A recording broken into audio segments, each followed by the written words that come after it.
Bonjour, qu'est-ce que c'est qu'une thèse? Qu'est-ce que c'est qu'un doctorat? Eh bien, vous allez voir que je vais vous l'expliquer en un seul dessin absolument sublime. Alors, imaginons que toutes les connaissances de l'humanité, ça soit ça. Donc voilà, tout ce qu'on sait, c'est ce cercle.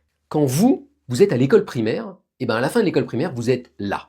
Ça veut dire qu'on vous a appris un petit peu dans tous les domaines. Puis ensuite, vous allez au collège et vous finissez là.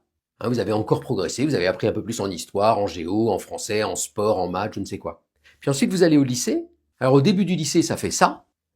Et puis on vous demande de choisir des options, donc de vous spécialiser. Donc imaginez par exemple que vous ayez choisi physique et maths, c'est mon domaine. C'est clair que vous allez plus en savoir en physique et en maths que les autres. Par contre, vous allez moins progresser par exemple en philosophie ou en économie. Et puis ensuite, vous allez faire des études supérieures. Imaginons par exemple, je ne sais pas, que vous fassiez une licence de physique. Vous continuez à progresser, mais pareil, vous continuez à vous affiner et à vous spécialiser. Et puis imaginons ensuite que vous fassiez un master, et puis que vous alliez vers un doctorat, et bien vous allez faire ça.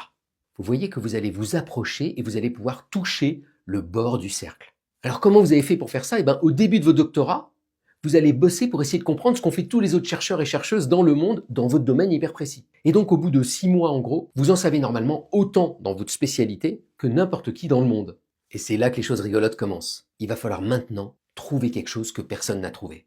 Et si votre thèse se passe bien, vous allez faire ça.